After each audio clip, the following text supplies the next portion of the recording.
Assalamualaikum warahmatullahi wabarakatuh. Apa kabar? Kembali berjumpa dengan saya Hersy Arif dari Forum News Network. Hari ulang tahun ke-60 Partai Golkar kemarin diperingati secara besar-besaran dan dihadiri sejumlah tokoh-tokoh penting. Bahlil situ pamer keberhasilan dari Partai Golkar yang menyodok di urutan kedua, berada di bawah PDIP. Jadi sekarang ini jadi menurut Bahlil itu diapit oleh PDIP dan Golkar. Sementara sejumlah tokoh nasional mulai dari Presiden Prabowo, para ketua umum partai, bahkan ini dua orang senior Partai Golkar yang sekarang sedang berseteru memperebutkan posisi ketua umum Palang Merah Indonesia, Agung Laksono dan Yusuf Kala juga hadir di forum itu. Tapi yang banyak ditunggu-tunggu dan tadinya diharapkan itu jadi momen penting dan momen yang menarik itu adalah kehadiran Pak Jokowi dan Ibu Megawati. Ini kedua-duanya diundang, dan kalau mereka kemudian bertemu, ini kan akan jadi pertemuan pertama dalam sebuah forum resmi. Sayang, kedua orang figur yang ditunggu-tunggu publik itu, yang tadinya itu adalah sekutu, itu sekarang menjadi seteru, itu sama-sama tidak hadir. Alasannya berbeda-beda. Kalau Ibu Megawati itu, dia mengaku malah terkejut ketika dia diberi undangan untuk hadir dalam acara itu oleh Bahlil. Katanya dia terkejut, kenapa? Karena katanya kan PDIP itu menurut Ibu Megawati sekarang ini sedang dimusuhi seluruh jagat raya Dewa Batara. Nah, ini Dewa Batara ini, ini artinya sejagat Dewa Batara ini artinya seluruh dunia, atau sebenarnya bukan seluruh dunia kalau konteksnya politik Indonesia ya. Seluruh kekuatan politik di Indonesia ini kan sekarang sedang memusuhi PDIP. Saya kira itu kaitannya dengan adanya koalisi Indonesia Maju Plus itu, yang hanya menyisakan PDIP yang tidak masuk ke dalam kabinet atau pemerintahannya Prabowo Gibran. Karena itu dia menyebutkan sebagai dimusuhi, dan memang nggak berlebihan juga kalau dimusuhi, karena dalam beberapa pilkada di daerah-daerah kan tadinya PDIP itu tidak bisa mengajukan calonnya sendiri karena semua tiketnya sudah diborong oleh Koalisi Indonesia Maju Plus. Beruntung karena kemudian Mahkamah Konstitusi di last minute membuat keputusan penting yang mengubah peta pertarungan antara Megawati dengan Kim Plus, atau sebenarnya lebih tepatnya pertarungan antara Megawati dengan Jokowi itu bisa berlangsung menarik, karena benar Megawati itu dikalahkan di Jawa Tengah, tapi dia bisa membalasnya dengan kemenangan di Jakarta. Dan ini jelas selain simbolis jauh lebih penting kalau dari sisi sumber ekonomi dan kekuatan politik Jakarta ya. Ibu Megawati memutuskan dia hanya mengirim Utut Adianto, ketua fraksi PDIP di DPR, dan itu katanya didiskusikan bersama dengan Hasto Kristianto. Kalau dia tidak datang, siapa yang harus diutus? Kalau terlampau tinggi, nanti kata Ibu Megawati dikira pengen gabung ke pemerintahannya Prabowo Gibran gitu. Kalau kemudian terlalu rendah, nanti dianggap menghina. Makanya kemudian diambil jalan tengah, yakni tidak, Ibu Megawati untuk tidak hadir dan hanya mengutus Utut. Tetapi sebenarnya dari sisi, kalau kita lihat dari keluarga Bung Karno, bahkan juga dari PDIP itu ada tokoh penting juga dari PDIP yang hadir tadi malam, yakni Puan Maharani. Tapi kapasitasnya bukan sebagai ketua DPP PDIP, tapi sebagai ketua DPR RI. Tetap sajalah seperti itu, dan media kan kemudian menyoroti momen-momen ketika Puan Maharani bersalaman dengan Gibran Rakabuming, karena ini memang Presiden Prabowo dan juga Gibran Rakabuming hadir pada saat yang bersamaan. Ini biasanya sebenarnya kalau secara security harusnya tidak boleh ada seorang presiden dan wakil presiden itu di dalam satu forum, karena kalau terjadi apa-apa, ini kan harusnya salah satu masih selamat gitu. Tapi rupanya Gibran juga tidak mau ketinggalan, karena ini forum besar dan dia juga harus hadir. Pak Jokowi mengapa tidak hadir walaupun seperti dikatakan oleh Golkar sudah diundang? Ini tidak ada penjelasan. Ya, hanya disebutkan oleh politisi Partai Golkar menyatakan bahwa Pak Jokowi punya agenda lain yang lebih penting. Ini dikatakan oleh Sekjen Partai Golkar Sarmuji. Apa sih agenda yang lebih penting dari Pak Jokowi itu? Rasanya kalau lihat tabiat Pak Jokowi, orang yang sangat gandrung dengan sorotan media massa, sorotan kamera media massa, momen seperti di Partai Golkar ini harusnya tidak dilewatkan. Karena dipastikan kehadiran Pak Jokowi akan menjadi sorotan publik. Di tengah spekulasi kemana Pak Jokowi itu akan berlabuh setelah dia dan bersama anak dan menantunya dipecat dari PDIP. Sekarang lagi diminta ini untuk segera mengembalikan kartu anggotanya. Tapi keputusan Pak Jokowi untuk tidak hadir itu menurut saya juga tepat ya. Kenapa? Karena kalau kemudian Pak Jokowi hadir pada acara HUT Golkar itu, bagaimana menempatkan Pak Jokowi di situ gitu? Apakah dia cuma hadir seperti halnya Pak Yusuf Kala yang pernah jadi wakil presiden dan juga senior Golkar duduk tetap di posisi terhormat tapi tidak memberikan sambutan, atau seperti apa gitu? Karena bagaimanapun juga di situ presiden cara resminya adalah Pak Prabowo. Jadi win-win lah saya kira, ini langkah yang bagus. Kenapa Pak Jokowi tidak hadir di acara Golkar? Walaupun konsekuensinya dia kehilangan sorotan penting dari media yang selama ini sangat digandrunginya. Dan kemungkinan juga Pak Jokowi tidak hadir itu karena menghindari untuk bertemu dengan Ibu Megawati. Dan berarti kan Ibu Megawati sebenarnya sudah beberapa hari sebelumnya sudah menyatakan tidak akan hadir. Jadi sudah bisa dideteksi bahwa Ibu Megawati tidak ada di lokasi. Jadi bukan itu berarti alasannya Pak Jokowi tidak hadir untuk menghindari Ibu Megawati.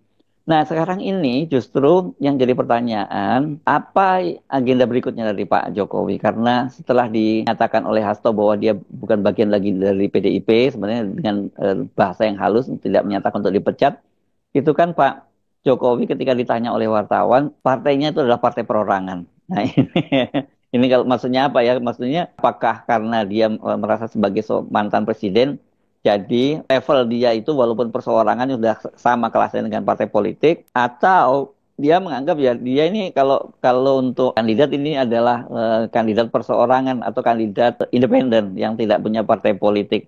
Ini yang sekarang ini memang jadi spekulasi setelah rencana dari Projo membentuk mengubahnya bermetamorfosa menjadi partai politik itu batal.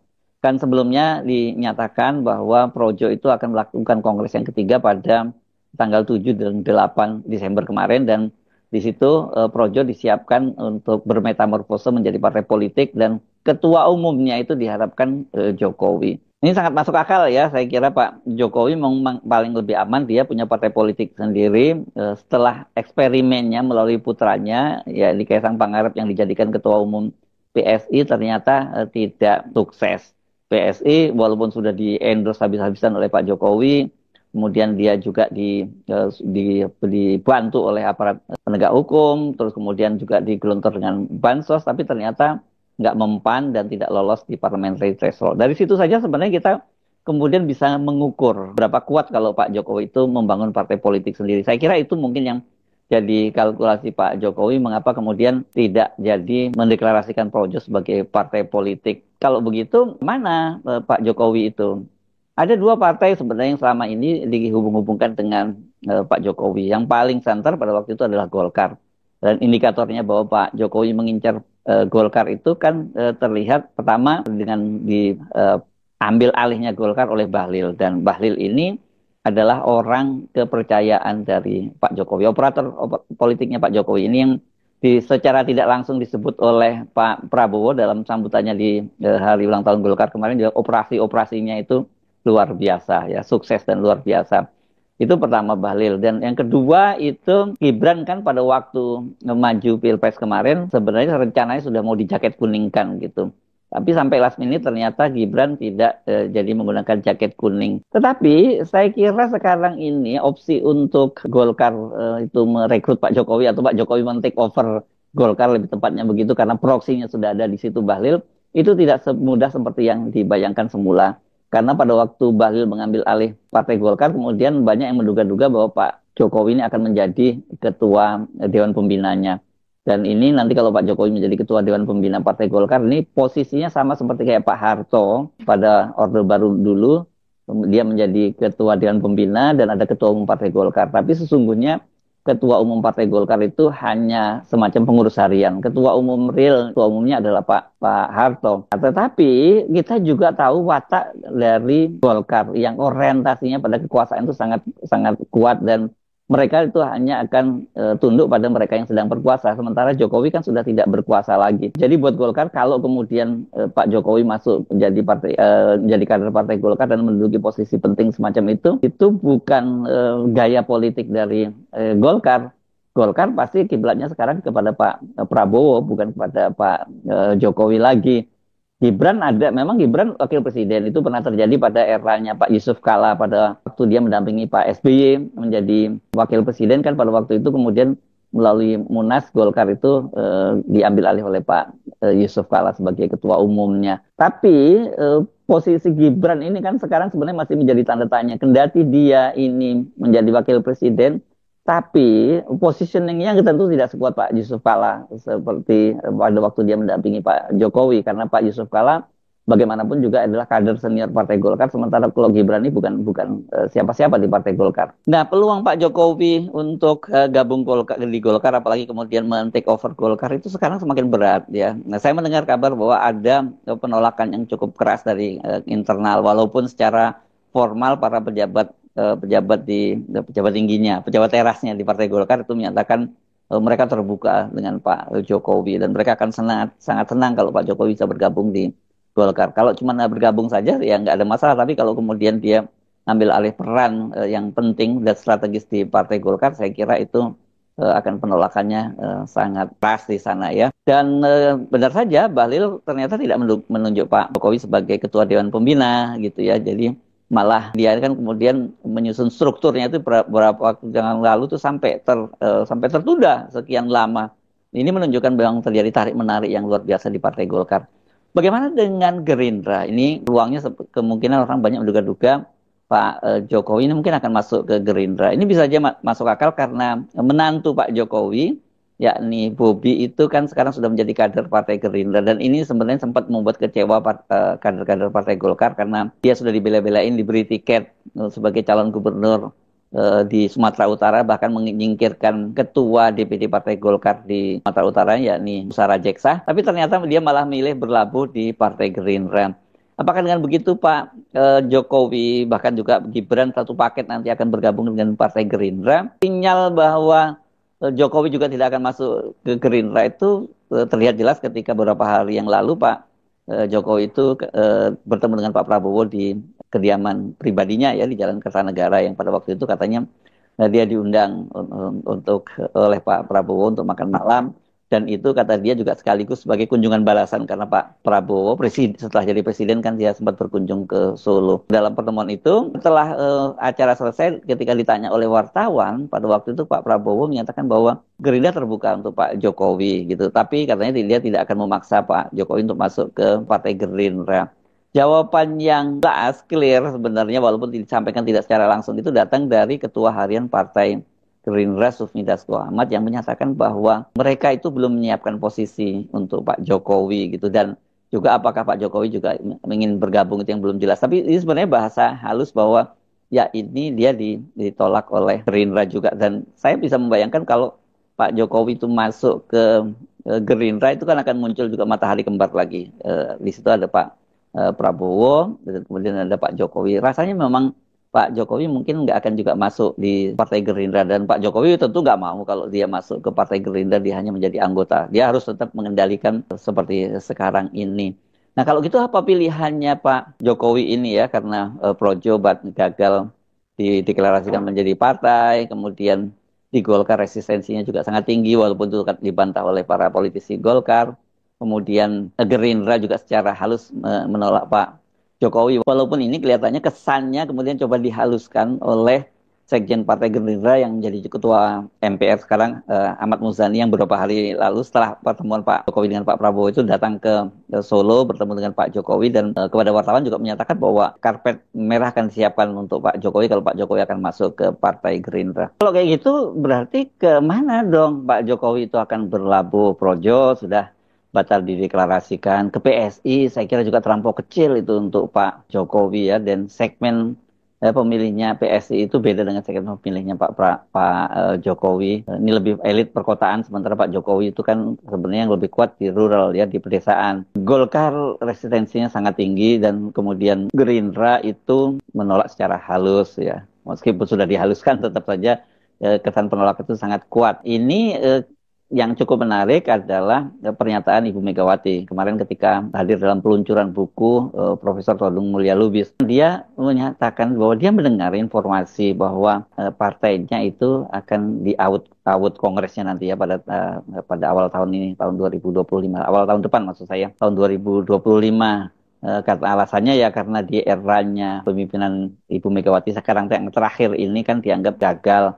Mungkin maksudnya karena di Pilpres kalah, di Pilkada kalah, di pemilu legislatif juga suaranya turun. Tapi pada kemarin itu kan Ibu Megawati kemudian menantang, coba aja kalau berani mengawut-awut partainya. Mengawut-awut itu artinya ya mengacaukan ya, merusak ya.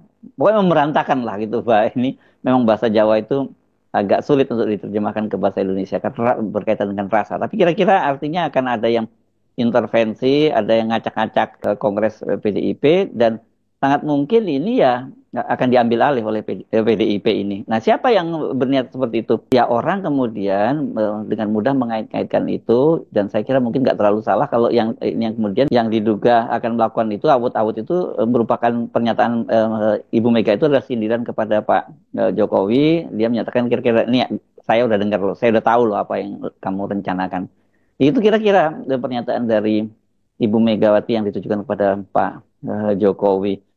Nah, apakah itu bisa dilakukan? Saya agak meragukan kan situasinya berbeda. Kalau kemarin Pak Jokowi itu betul-betul powerful. Kalau sekarang ya tentu dia tidak bisa seleluasa sebelumnya untuk mengerahkan aparat kekuasaan dan kemudian mulai dari ASN, penegak hukum dan sebagainya untuk mengambil alih sebuah partai politik. Dan perlawanan dari Ibu Megawati ini juga bisa kita pastikan sangat gigih karena beliau ini kan orang yang sangat terlatih dalam konflik-konflik politik semacam ini ya karena dia survive sudah dibuktikan itu pada era Orde Baru. Dan yang faktor berikutnya saya kira pemerintahnya Pak Prabowo nggak akan melakukan hal-hal yang sama seperti dilakukan oleh Pak Jokowi, kemudian senang mengacak-acak partai politik, memecah belah partai politik untuk dikuasai. Bukan tipikal seperti itu dari Pak Prabowo. Kalau benar ya, kalau benar bahwa sinyalemen Ibu Megawati itu yang akan mengawut-awut itu Pak Jokowi dan targetnya adalah mengambil alih partai PDIP, dan ini sebenarnya memang sudah Ibu Megawati pernah beberapa waktu yang lalu menyatakan dia tahu mendapat laporan bahwa Pak Jokowi akan mengambil alih PDIP. Ini akan berat ya apa yang dilakukan oleh Jokowi, dan potensinya untuk gagal itu sangat besar. Jadi dia bisa mengulang seperti apa yang dilakukan oleh Muldoko waktu itu KSP yang mengambil alih Demokrat dan kemudian gagal karena tidak disahkan oleh Kementerian Hukum dan HAM. Jadi itu kira-kira kita masih bisa kita membayangkan bahwa masa depan Pak Jokowi di dunia politik itu masih uncertainty, tidak menentu. Dan kalau kemudian kita tanyakan apakah Pak Jokowi masih ingin berkuasa lagi, masih ingin menjadi ketua partai politik, saya kira kita melihatnya itu bukan ambisi pribadi Jokowi sebagai personal, tetapi itu lebih karena dia ingin terus dinasti politiknya melalui Gibran tetap berkuasa di Indonesia. Jadi cawe-cawenya ke sana sini, kemudian lobby-lobby politiknya ke partai-partai politik itu adalah bagian dari cara Pak Jokowi untuk menyelamatkan Gibran. Bukan hanya sekedar menyelamatkan, tetapi bagaimana agar skenario awal mendorong Gibran itu menjadi presiden pada tahun 2029 paling lambat itu bisa diwujudkan. Tapi petanya sekarang sudah kelihatannya politik sudah tidak berpihak kepada Pak Jokowi. Kalau kita melihat kemarin pernyataan dari salah satu ketua konsorsium IKN, Aguan, ini yang kelompok Taipan oligarki, kan kita sudah bisa menangkap terjadi perubahan sikap pada mereka. Mereka sudah mulai meninggalkan Jokowi dengan membongkar borok Jokowi yang menyatakan bahwa mereka masuk ke IKN itu bukan karena mereka melihat potensi bisnis di IKN seperti yang dikatakan oleh Jokowi, tapi mereka masuk ke IKN itu ya karena diminta atau diperintahkan oleh Jokowi, dan mereka itu ingin menyelamatkan wajah presiden karena tidak ada investor yang masuk ke IKN. Tidak ada satupun investor asing yang masuk ke sana. Jadi mereka yang diminta masuk ke IKN. Itu merupakan indikator yang jelas. Ketika Aguan membongkar itu kepada Tempo, ya berarti ini merupakan sinyal bahwa kepada Jokowi, gua udah nggak dukung lu lagi, dan kepada kepada pemerintahan sekarang, terutama sinyal pada Gerindra, oke, saya siap bekerja sama dengan Anda setelah Presiden Jokowi sudah tidak lagi berkuasa.